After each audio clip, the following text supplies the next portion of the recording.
কি বলবেন? আপনি ক্যামেরা হাত দিতে পারেন না, আপনি ক্যামেরা হাত দিতে পারেন না। क्या मतलब सारे सूतन क्लियर कर लिए कहीं আপনারা ক্যামেরায় হাত দিতে পারেন না, এটা আমার ডিউটি। ड्यूटी है ना तो ड्यूटी कर ले आराम से। ফোরলেনের কাজ করতে গিয়ে বিএইচির পাইপলাইন ফাটে, পলাশবাড়িতে কয়েক হাজার মানুষের জল সংকট, কালভার্টের কাজ বন্ধ, সেই খবর তুলতে গিয়ে সাংবাদিক আক্রান্ত।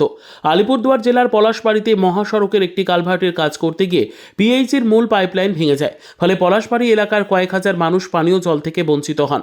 প্রায় এক সপ্তাহ ধরে পানীয় জল থেকে বঞ্চিত এলাকার মানুষ। গ্রামের এই একটাই হচ্ছে আমাদের মেইন পাইপ, সেটা দিয়ে জল আসে, সেটা দিয়ে জল এসে তারপরে আমরা সবাই পাই। আজকে প্রায় 7 দিনের উপরে হয়ে গেল বন্ধ, ওরা নিজেরাই ভাঙলো ডোজার দিয়ে। আপনারা বলেছেন ওনাদেরকে? হ্যাঁ, বহুবার কি বললো ওরা? ওরা বললো যে করবে করবে করবে। হুম খাওয়ার জল নাই, হুম 7 দিন থেকে খাওয়ার জল নাই। তারপর বলে যে না, জলের সাথে তো এটার কোনো কাজেরই নাই।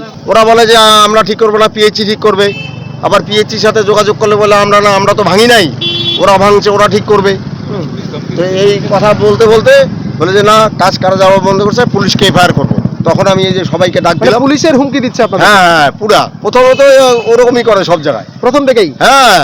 যার জেরে শ্রমিক কালভার্টের কাজ করতে এলে স্থানীয় বাসিন্দারা বাধা দেন। তাদের দাবি আগে জলের পাইপ ঠিক করতে হবে, তারপর কালভার্টের কাজ শুরু করা যাবে। স্থানীয়দের বাধায় কাজ বন্ধ থাকে। সন্ধ্যায় মহাসড়ক নির্মাণকারী সংস্থার প্রতিনিধিরা এলে স্থানীয় বাসিন্দারা ক্ষোভ প্রকাশ করেন। এই ঘটনার খবর সংগ্রহ করতে যান একটি বেসরকারি সংবাদ মাধ্যমের সাংবাদিক অরূপ দাস। মহাসড়কের প্রতিনিধিদের কাছে গোটা বিষয়ের প্রতিক্রিয়া নিতে গেলে প্রথমেই তাকে ধাক্কা দিয়ে সরিয়ে দেওয়া হয় এবং পরবর্তীতে ক্যামেরা ছিনিয়ে নেওয়া হয়।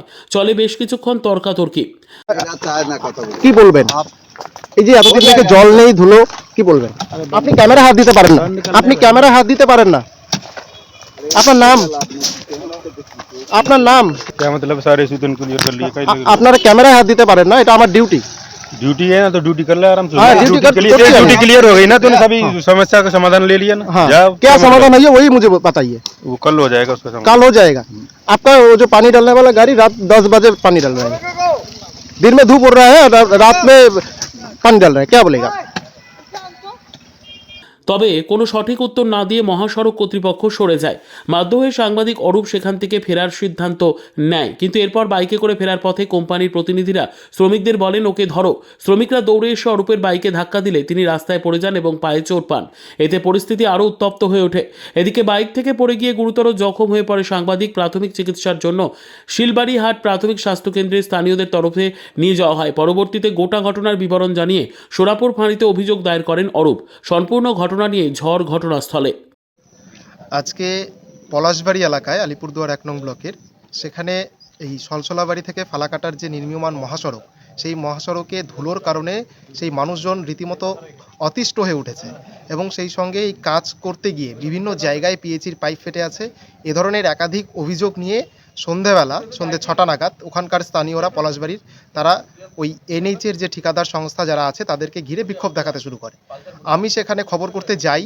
খবর করতে গেলে সেখানে রীতিমতো এনএইচের যে নির্মীয়মান মহাসড়কের ঠিকাদার সংস্থার কিছু মানুষ, কিছু ব্যক্তি যারা রীতিমতো আমার ক্যামেরা বুম ছিনিয়ে নেওয়ার চেষ্টা করে, আমার গায়ে মানে কী বলে ধাক্কাধাক্কি শুরু করে এবং সেই সময় আমি ওখান থেকে বেরিয়ে আসি।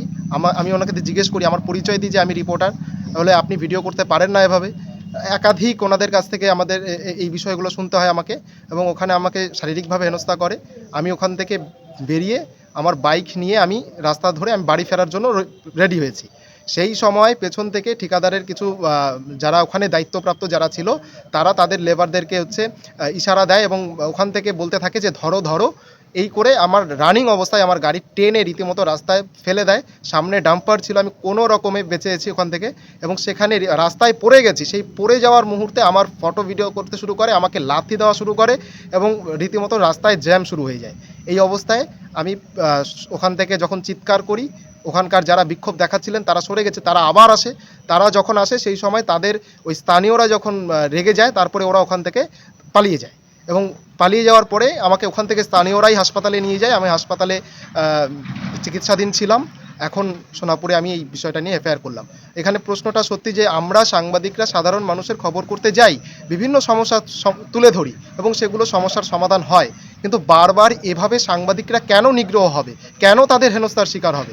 আজকে আমি এই খবরগুলো আমাদের সহকর্মীরা হেনস্থা হয়েছে খবর করেছি, আজকে আমি হেনস্থার শিকার। এই ঘটনার তীব্র প্রতিবাদ জানাই। আমি আলিপুরদুয়ার জেলা প্রশাসনের কাছে আবেদন রাখছি অবিলম্বে দোষীদের চিহ্নিত করে তাদের বিরুদ্ধে উপযুক্ত পদক্ষেপ গ্রহণ করা হোক। Bureau report, PB news. Andaman township project ফ্ল্যাটের থেকেও সস্তায় এবার নিজের বাড়ি। প্লট করার জায়গা মাত্র 1,80,000 থেকে 3 লক্ষ টাকা কাঠা এবং সাথে সাথে নিজের নামে অগ্রিম রেজিস্ট্রি করে নিন। আরও বিশেষ আকর্ষণীয় থাকছে আপনাদের জন্য, রাস্তা থাকছে 12 থেকে 16 ফুট চওড়া, 24 ঘন্টা জল ও বিদ্যুৎ সরবরাহ, পরিকল্পিত ড্রেনেজ ব্যবস্থা ও নিরাপত্তার ব্যবস্থা থাকছে এবং আরও থাকছে স্কুল, একই ছাদের তলায় সর্বশিক্ষা, লেক পার্ক, খেলার মাঠ, সুইমিং পুল, হাসপাতাল, ব্যাংক, এটিএম, শপিং মল ইত্যাদি। আরও অনেক সুযোগ সুবিধা পাচ্ছেন। ঠিকানা মনে রাখবেন, বর্ধমান রেলওয়ে স্টেশন থেকে কাটোয়ার রোড, দেওয়ানদিঘি থানা 500 মিটার, নবদ্বীপ রোড 200 মিটার।